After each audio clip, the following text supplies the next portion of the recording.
Hello दोस्तों, आपका बहुत बहुत स्वागत है आपके अपने चैनल एमपी ऑनलाइन स्टडी पर। जैसे कि आपको पता है कि आज की जो हमारी वीडियो रहने वाली है वो है नर्मदापुरम संभाग के अंतर्गत हो जाएगा हमारा होशंगाबाद जिला।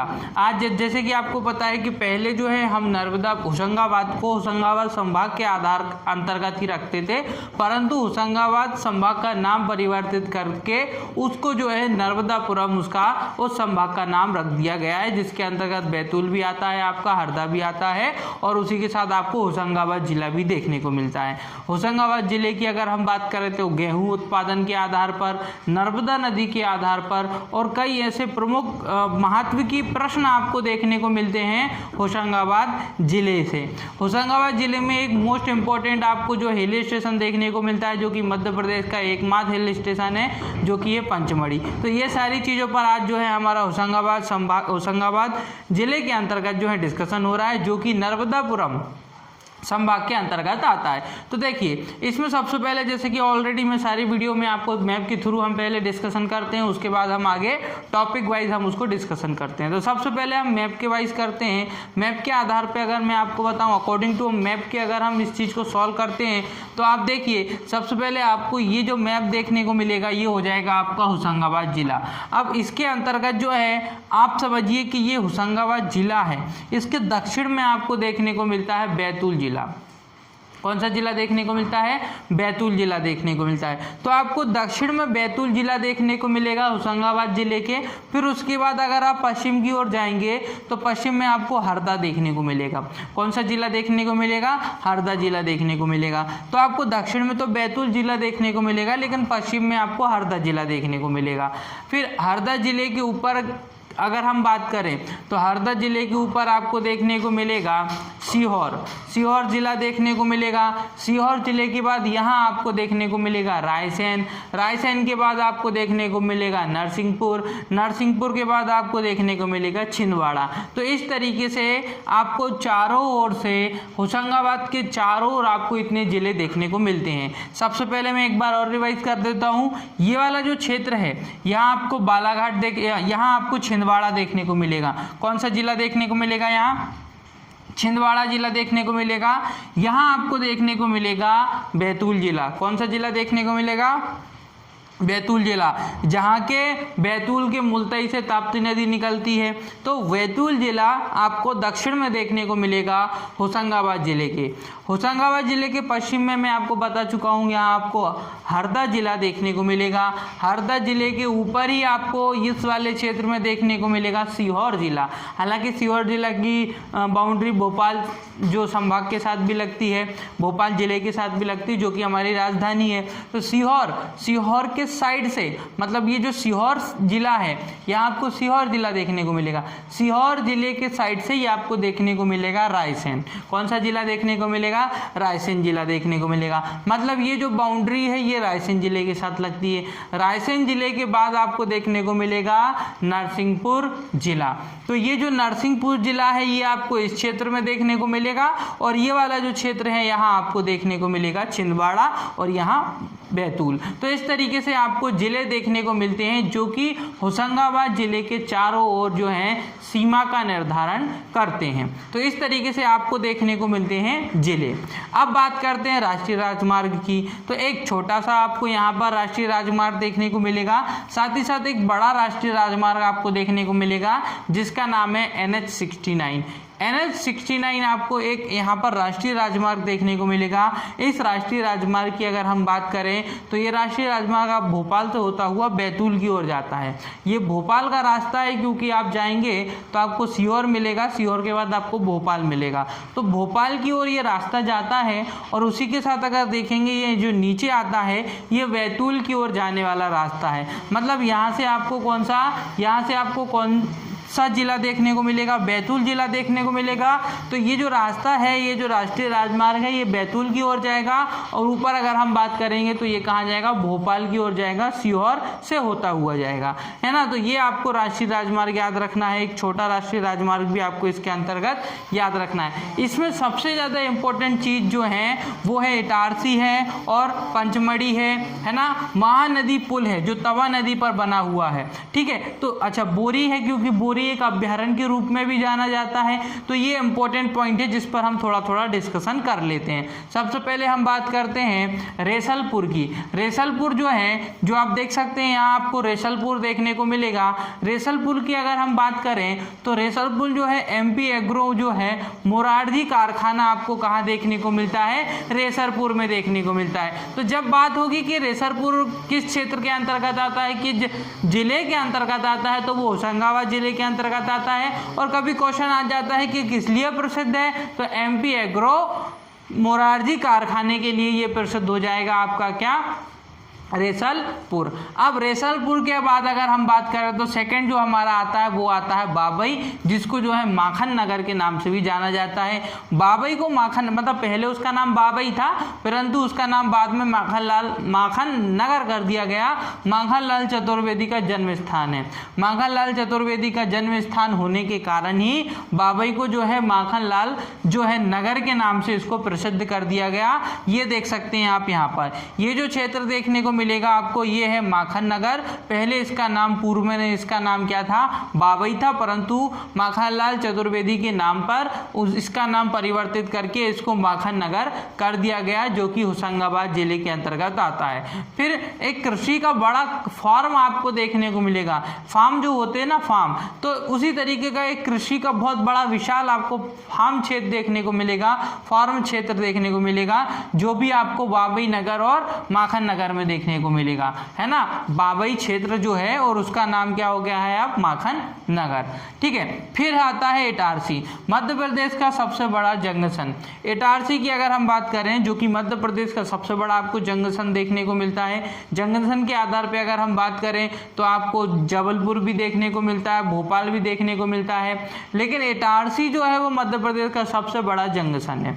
ठीक है, तो जंक्शन के आधार पे हम देखेंगे अगर मध्य प्रदेश का सबसे बड़ा जंक्शन क्या हो जाएगा, तो वो इटारसी हो जाएगा, जो कि होशंगाबाद जिले के अंतर्गत आता है। ठीक है, और साथ ही साथ गवर्नमेंट जो है ऑर्डिनेंस फैक्ट्री आपको कहाँ देखने को मिलेगी, वो भी इटारसी में देखने को मिलेगी। बहुत सारे मजदूर यहाँ पे काम भी करते हैं, बहुत सारे मजदूर काम कर सकते हैं, बड़ी फैक्ट्री है क्योंकि, है ना। तो गवर्नमेंट ऑर्डिनेशन फैक्ट्री ये आपको कहाँ देखने को मिलती है, इटारसी में देखने को मिलती है। साथ ही साथ इटारसी मध्य प्रदेश का सबसे बड़ा आपका क्या हो जाएगा, रेलवे जंक्शन हो जाएगा। अब बात करते हैं अगरिया। अगरिया जो है कभी कभी इसको जो है डोगरिया भी बोला जाता है, परंतु जो अगरिया है ये जो है वुल्फ्राम खनिज यहाँ देखने को मिलेगा। टंगस्टन की भरपूर मात्रा आपको देखने को मिलेगी, वो भी कहाँ पर, अगरिया में। अगरिया अगर आप मैप के अकॉर्डिंग देखेंगे तो आपको यहाँ ये जो क्षेत्र दिख रहा है ये आपका अगरिया क्षेत्र के अंतर्गत आता है। ठीक है, तो अगरिया आपका किस लिए प्रसिद्ध हो जाएगा, वुल्फ्राम खनिज के लिए हो जाएगा, जो टंगस्टन का एक प्रमुख खदान है, एक प्रमुख क्षेत्र है जहाँ पर्याप्त मात्रा में टंगस्टन प्राप्त हो जाता है। ठीक है,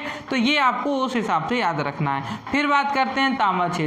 जब हमने तांबे से रिलेटेड मैंने आपको बताया था, मध्य प्रदेश की विद्युत परियोजना, उसके अंतर्गत बताया था कि किस नदी द्वारा किस क्षेत्र में कितना कोयला हमको प्राप्त होता है, जिससे जो है हम बिजली उत्पन्न करते हैं। तो जैसे कि तवा नदी है, तवा नदी के क्षेत्र से भी क्या होता है, खनिज प्राप्त होता है, जिसके कोयला भी प्राप्त होता है, बिजली उत्पन्न की जाती है। तो कोयला क्षेत्र देखने को मिलेगा जो तवा नदी का क्षेत्र है।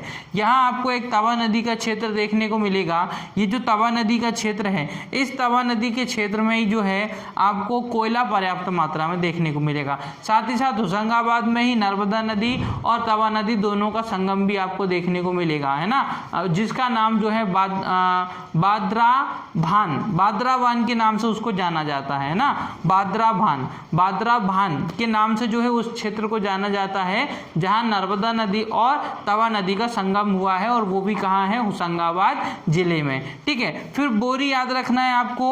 आप देख सकते हैं अगरिया के नीचे आपको बोरी देखने को मिल रहा है। तो बोरी आपको इसलिए याद रखना है क्योंकि प्रसिद्ध अभ्यारण्य है, एक प्रसिद्ध अभ्यारण्य है, छोटा अभ्यारण्य है, परंतु ये इंपॉर्टेंट इसलिए है, मध्य प्रदेश की प्रथम वन नीति का अगर प्रारंभ कहाँ से की गई थी तो वो इसी अभ्यारण्य से प्रारंभ की गई थी। बोरी एक प्रसिद्ध अभ्यारण्य है जिसको वाइल्ड लाइफ सेंचुरी के नाम से भी जाना जाता है। वाइल्ड लाइफ सेंचुरी एक हम बात करें अभ्यारण्य है, छोटा सा अभ्यारण्य है, परंतु प्रसिद्ध अभ्यारण्य है। और प्रसिद्ध इसीलिए है क्योंकि मध्य प्रदेश में जब प्रथम वन नीति लाई गई थी वो सबसे पहले लागू कहाँ की गई थी, तो वो की गई थी बोरी अभ्यारण्य के अंतर्गत लागू की गई थी। ठीक है, फिर आते हैं पंचमढ़ी। पंचमढ़ी तो जैसे आपको पता है सतपुड़ा क्षेत्र के अंतर्गत आता है। सतपुड़ा एक क्षेत्र आपको देखने को मिलेगा, मैकाल पर्वत श्रेणी देखने को मिलेगी जिसके अंतर्गत महादेव पर्वत श्रेणी देखने को मिलेगी। तो आपको ये सारी श्रेणी देखने को मिलती है सतपुड़ा की पहाड़ी के अंतर्गत। और उसी में आपका बसा हुआ है पंचमढ़ी, तो इसलिए पंचमढ़ी को जो है सतपुड़ा की रानी कहा जाता है। पंचमढ़ी की बात करें तो 5 आपको क्या देखने को मिलेंगे, बड़े विशाल पर्वत देखने को मिलेंगे जिनको महादेव पर्वत के नाम से भी जाना जाता है। साथ ही साथ मध्य प्रदेश में सबसे अधिक वर्षा वाला क्षेत्र कौन सा है, तो वो भी पंचमढ़ी है। अगर क्वेश्चन आता है कि मध्य प्रदेश में सबसे अधिक वर्षा कहाँ होती है, तो मध्य प्रदेश में सबसे अधिक वर्षा आपको पंचमढ़ी में ही देखने को मिलेगी। साथ ही साथ सतपुड़ा की रानी इसको कहा जाता है, इसलिए इसको सतपुड़ा की रानी भी कहा जाता है। पर्याप्त आपको वृक्ष, पर्याप्त आपको अनुकूल वातावरण अगर कहीं देखने को मिलता है तो वो पंचमढ़ी में देखने को मिलता है। 5 पहाड़ों का एक विशाल समूह आपको देखने को मिलेगा। मध्य प्रदेश का पहला हिल स्टेशन, मध्य प्रदेश का पहला हिल स्टेशन क्वेश्चन आता है तो आपको पंचमढ़ी आंसर टिक करना है। कभी कभी आपको बुक में जो है दूसरा अमरकंटक दिया जाता है, तो कभी दूसरा आता है तो अमरकंटक लगाना है, परंतु मध्य प्रदेश का एकमात्र अगर हिल स्टेशन भी आता है तो आपको पंचमढ़ी ही लगाना है। किसी किसी बुक में आपको हिल स्टेशन के आधार पर अमरकंटक भी दिया होता है। प्रथम आपको दिया होता है पंचमढ़ी और द्वितीय आपको दिया होता है अमरकंटक, है ना। परंतु प्रथम आएगा तो आपका पंचमढ़ी आएगा, विशाल आएगा तो भी पंचमढ़ी आएगा, पहला आएगा तो भी पंचमढ़ी आएगा, ठीक है। परंतु दूसरा का भी ऑप्शन में आ जाता है कि दूसरा क्या कौन होगा, तो अमरकंटक हम टिक कर सकते हैं। अमरकंटक में भी एक आपको जो है लगभग 900 मीटर ऊंची पहाड़ियां आपको अमरकंटक की देखने को मिलती है। पंचमढ़ी और इसलिए प्रसिद्ध हो जाता है क्योंकि 5 पहाड़ियों से घिरा हुआ है, इसलिए उसको पंचमढ़ी के नाम से जाना जाता है। और साथ ही साथ उनको महादेव पहाड़ी कहा जाता है। दूसरी बात, यहाँ आपको जलप्रपात देखने को मिलेंगे। हालांकि जलप्रपात छोटे हैं परंतु प्रसिद्ध जलप्रपात हैं, जिसके अंतर्गत अनेक जलप्रपात, एक आपको डचेस फॉल देखने को मिलेगा, मतलब जलप्रपात देखने को मिलेगा।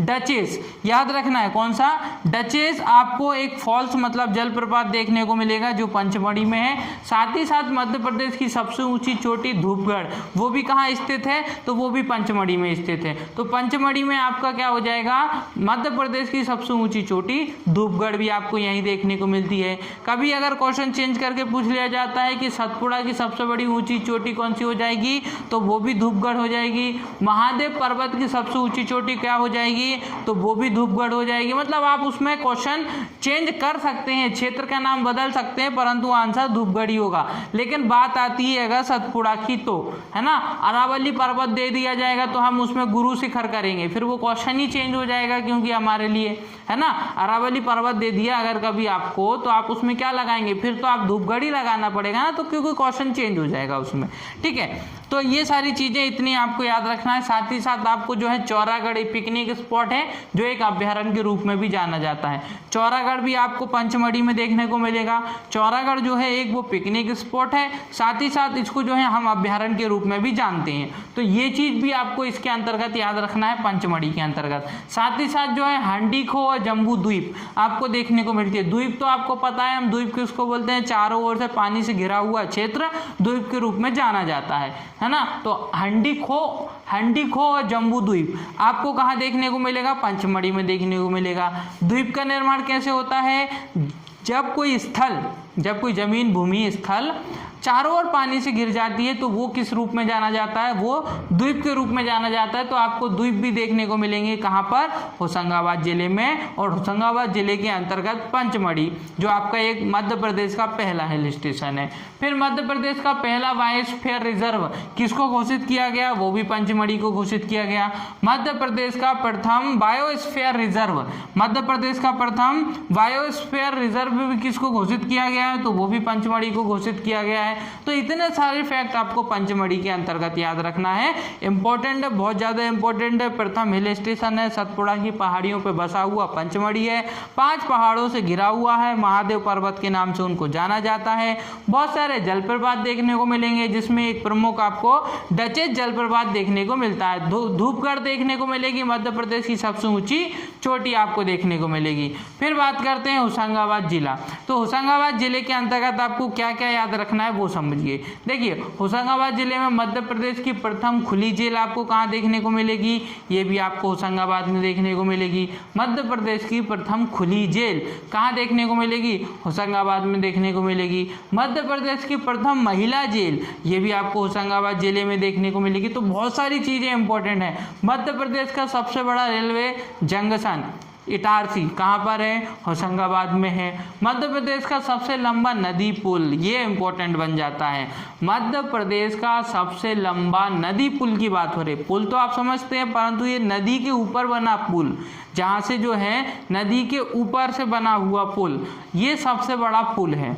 सबसे बड़ा पुल वो भी मध्य प्रदेश का। जब मध्य प्रदेश आ गया समझ लीजिए कि क्वेश्चन इंपॉर्टेंट हो गया। मध्य प्रदेश का सबसे लंबा नदी पुल, नदी पर बना हुआ पुल, और ये बना हुआ है तवा नदी पर। कौन सी नदी पर बना है, तवा नदी पर। यहाँ देखिए तवा नदी पर, उसको महानदी पुल कहते हैं। महानदी अलग है ना, यहाँ कंफ्यूज नहीं होना।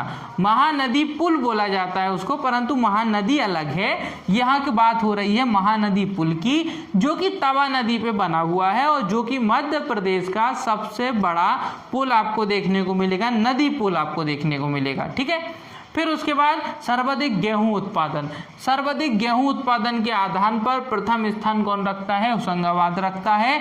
नए आंकड़े आएंगे तो नई चीज हमको पता चलेगी, परंतु हम अगर बात करें तो सारे आंकड़े अभी हम पुराने ही इसमें लेते हुए चल रहे हैं। नए आंकड़े आएंगे तो उसमें चेंज हो जाता है ना। जैसे कि जनगणना के आधार पर नए नए आंकड़े प्राप्त होंगे, हमको 2021 में प्राप्त हो जाएंगे वो सारे आंकड़े, है ना। तो हर चीज के नए नए आंकड़े प्राप्त होते चलते हैं, उसमें चेंज हो जाता है कई बार, और कई बार चेंज नहीं हो पाता है। जैसे कि अगर हम बात करें कि इंदौर स्वच्छता के क्षेत्र में जो है अव्वल स्थान रखता आ रहा है, और 2020 में भी जो है प्रथम स्थान जो है वो इंदौर संभाग ने ही रखा हुआ है, इंदौर जिले ने ही रखा है। स्वच्छता के अंतर्गत भारत में प्रथम स्थान जो है वो इंदौर संभाग ने प्रथम स्थान रखा है 2020 में। लगातार उसने जो है चौथी बार, है ना, मतलब 4 बार ये स्थान प्राप्त किया हुआ है। तो इसी तरीके से जो है कई प्रकार के आंकड़े चेंज हो भी सकते हैं और कई प्रकार के आंकड़े चेंज होते भी नहीं है, है ना, लेकिन हमको वो सारी चीज देखते हुए चलना है। तो सर्वाधिक गेहूं उत्पादन में अगर हम बात करें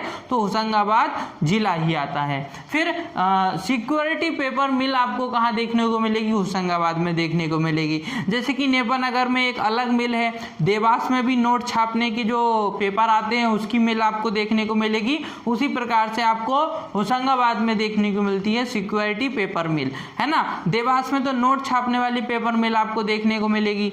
नेपानगर में जो है न्यूज़पेपर के लिए जो पेपर बनता है, कागज बनता है, उसकी मिल आपको नेपानगर बुरहानपुर में देखने को मिलेगी। सतपुड़ा राष्ट्रीय उद्यान, देखिए पंचमढ़ी कहाँ पर बसा हुआ है, सतपुड़ा पे बसा हुआ है। वहाँ पे ही आपको महादेव पर्वत देखने को मिलेंगे, धूपगढ़ आपको देखने को मिलेगा। पूरा विशाल क्षेत्र सतपुड़ा का है। तो उस पूरे विशाल क्षेत्र को, उस सतपुड़ा क्षेत्र को जो है बहुत मध्य प्रदेश में पूरा फैला हुआ है। आपका पूरब से लेकर तो पश्चिम तक आपको सतपुड़ा देखने को मिलेगा। उसको जो है राष्ट्रीय उद्यान भी बनाया गया है, सतपुड़ा राष्ट्रीय उद्यान घोषित किया गया है। साथ ही साथ सिविल न्यायालय ऑनलाइन, पहला जिला है जिसने सिविल न्यायालय को ऑनलाइन किया हुआ है। सिविल न्यायालय को ऑनलाइन करने वाला पहला जिला होशंगाबाद हो जाएगा। तो ये चीज आपको याद रखना है कि सिविल न्यायालय को ऑनलाइन करने वाला पहला जिला कौन सा जिला हो जाएगा, होशंगाबाद जिला हो जाएगा। तो ये सारी चीज़ें हैं, इंपॉर्टेंट चीज़ें हैं। राष्ट्रीय राजमार्ग मैंने आपको बताया, है ना, इसमें मैंने बहुत सारे फैक्ट आपको बता दिए हैं जो ऑलरेडी एग्जाम में पूछे जा चुके हैं, बहुत सारे पूछे भी जाते हैं कई बार। होशंगाबाद आपको याद रखना है, नर्मदापुरम जो नाम चेंज हुआ है वो तो सभी को पता चल चुका होगा, वो भी आपको याद रखना है। और भी आपको बोरी याद रखना है जो कि एक अभ्यारण्य के रूप में जाना जाता है, तवा क्षेत्र कोयले के रूप में जाना जाता है। अगर यह टंगस्टन के खदान है ना। इटारसी सबसे बड़ा जंक्शन है। तो ये सारे इतने इंपॉर्टेंट पॉइंट हैं जो आपको किसके अंतर्गत याद रखना है, होशंगाबाद जिले के अंतर्गत रखना है याद, जो कि नर्मदापुरम संभाग के अंतर्गत आता है। ठीक है, माखनलाल चतुर्वेदी का जन्म स्थान याद रखना है बाबई, जिसका नाम ही चेंज करके उनके नाम पर माखन नगर रख दिया गया है, परंतु होशंगाबाद याद रखना आप, है ना। होशंगाबाद अगर आप याद रखेंगे तो उससे कनेक्ट होगा माखनलाल चतुर्वेदी, क्योंकि इससे ऐसा कनेक्ट करके ही पूछा जाता है।